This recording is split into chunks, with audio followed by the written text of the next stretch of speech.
it now. No. Bro, tell him to separate it. He hasn't got a choice. You're the one paying him $4.50. Tell him to separate it. Yeah? Get used to it. Yeah? Tell him to separate it now.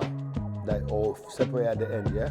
I'm going to do an interview now. Please don't call me for 1 hour. Hello. Welcome to the Goodman Factory. Thank you for having me, man. On this episode of AskTheGoodman, we have Mr. Oshodi, the entrepreneur, star. I don't even know what to call you. Like, I'll allow you to start this conversation. Tell us more about yourself. My name's Mr. Oshodi.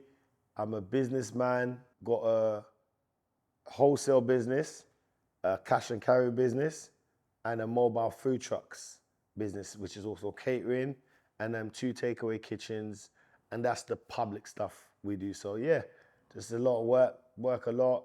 Father, husband, brother, cousin, neighbor, friend, all of the above, man. Uncle, thank you for having me, man. No, that's great. I'm happy to have you here. Like, I'm a big fan of you. I've been seeing you being an entrepreneur for a long time. I remember getting bagels from you outside Canning Town Station, selling jerk chicken bagels. I was like, this guy is God sent, because you brought the jerk chicken bagels to East London.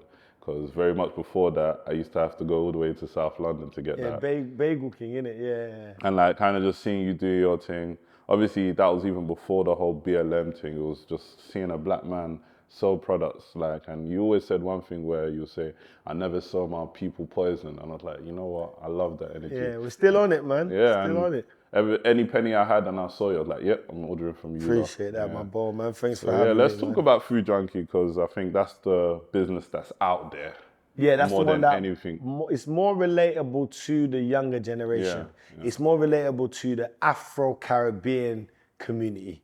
You understand? It's more like the young person knows about it because it's been pushed through a lot of events in the society, and I see a lot of people at functions that I know. So Food Junkie was established in 2017 by me and my partner. And the food truck came out in August 2017, but the idea was before then. And we started a business plan, and we did, I think it was like 17 pages. And then we did the whole business plan. And I'll be honest, we were looking at if it was worth investing in. So what we did is we registered to like one of those startup loan companies, because they take you through a process where if they're about to give you money, that means you've passed the criteria, meaning this business could be successful. So we went through the whole ropes, and when they say, yeah, we'll give you the money, we invested in it ourselves. So we basically utilized the platform for learning what exactly you're meant to do. It was like a 16 weeks, it was like 12-week program. So they'll tell you, go and do this, fill out this, your forecast, go and ask people if they'll buy this. We did all of that. And then when we had that in front of us, it's like, yeah, it makes sense. They're like, okay, we're willing to fund that business. We're like, boy, we're good to go now, innit? So we invested in it, put the truck out in 2017, and yeah, just went ham. Like Rathbone Market, after Rathbone Market, used to go outside LA Lounge, used to do everyone's club parties, and it was a big, massive truck. It was a lot of work, man. Like offloading, loading, you gotta get generators, this. I used to be outside LA Lounge, and then one time the council came and said, you're not allowed to park here, because one neighbor complained. They took me to court, they fined me. I paid a big fine. Newham, that's why I stayed away from Newham. I said, I ain't come back to Newham, man. You guys in German, I've done enough.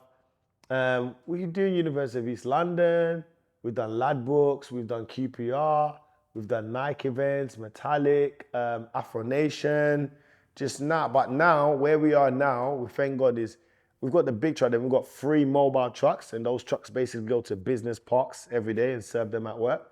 And we're one of a kind Afro-Caribbean food truck that goes to serve people.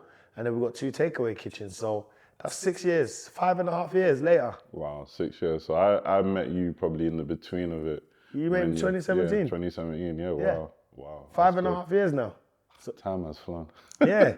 And we're happy that it's grown. We thank everyone for the support, thank everyone for the opportunity, thank the people for booking us for catering. We have a lot of catering gigs. At the moment, currently, as I said, we're doing the Ashake concert in Brixton. We're doing all the backstage food.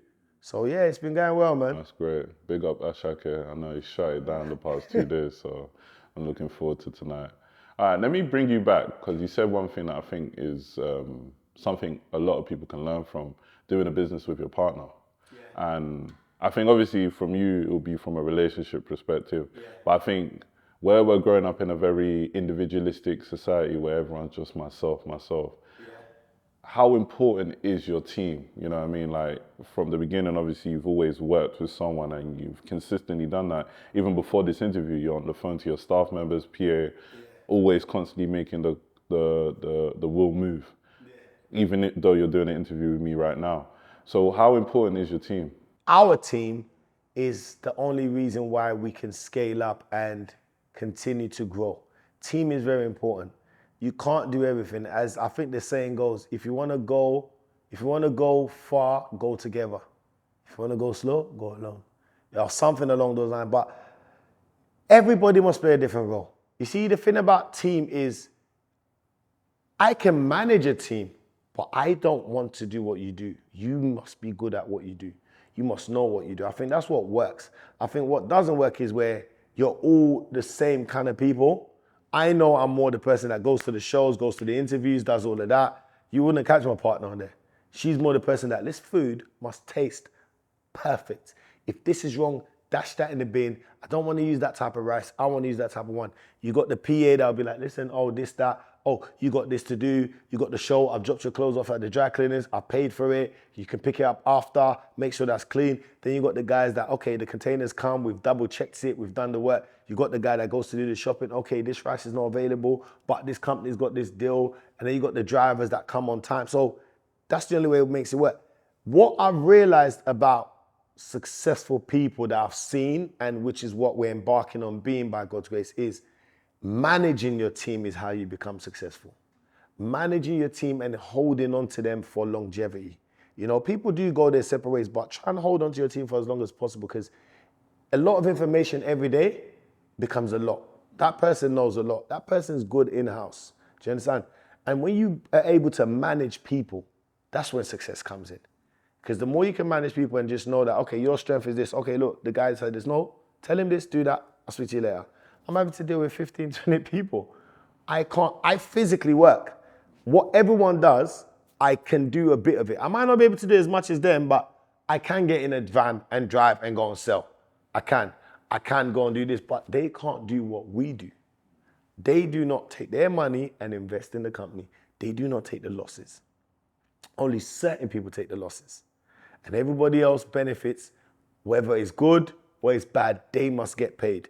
But team is very, very important. It is literally the only way you can scale up.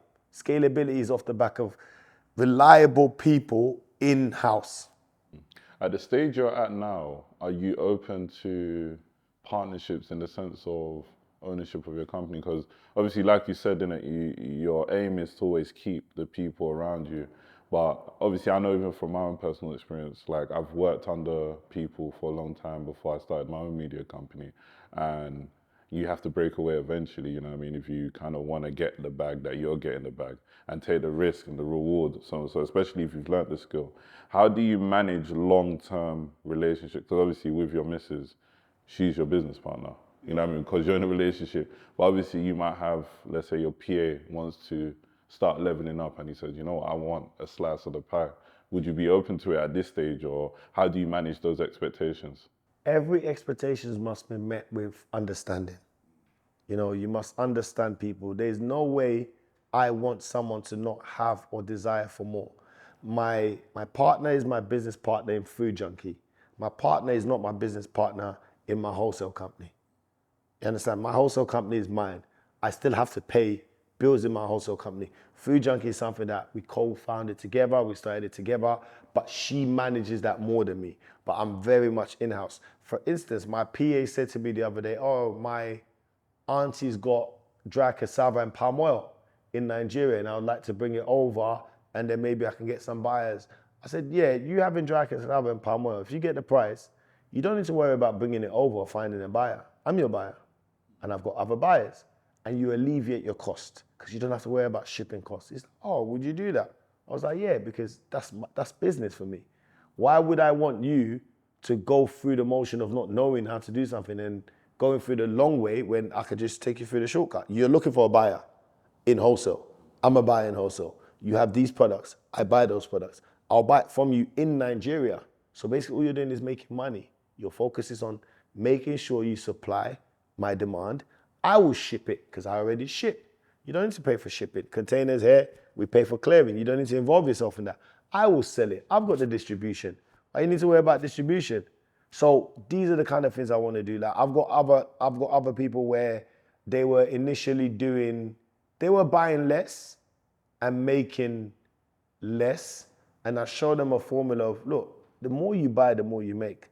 So for instance, you could buy a product that's £8 because you buy 100 of it. But if you buy 1,000 of it, that product automatically becomes £7.20. So you save 80p on 1,000 already. Then your selling price doesn't change, but you're able to play bigger game now. You can now approach other people and sell it to them for £7.50. You can still sell to the ones you're selling for £9. You can sell some for £8.50. Now you can open up your market even more because you have more margins to play with. And now the guy started buying for like maybe the last 6 months, but now he's buying containers. He's the one that's, today I called and said, oh, make sure he does that. You just have to learn how to do it. Because what I realized is if someone can teach you the way and you're willing to listen and learn, you will get there. You might even get past them. The thing is, I don't mind someone being more successful than me. I mind you thinking that you're gonna now treat me in a new way. No, you can be as successful as you want. Just please don't abuse me. Because when you were not as successful as me, I did not abuse you. And I'm not that kind of person. I don't like knocking people, putting people down. I'm naturally a motivating person. I'm naturally a person that says, even when you first met me, every time we spoke, you'd be thinking, oh, why is this guy speaking like this? Because I naturally like to pass on energy onto others. It's a natural thing. My success is written. My destiny is written. What I'm giving you, what I'm helping with is not going to affect me. So I'm willing to always help them. I want them to progress and meet new people and bring them back to the table where we can all make more. That's the problem we have. We have that whole thinking of, no, I can't do this because of that. No, you can. You can actually do something for free. There's things I've done knowing I won't get anything. But guess what? The thing I did was for nothing. The blessings I got is something. I just didn't see it. Blessings you can't see a blessing. You just get it. And that's how I feel about life. So you can always help people.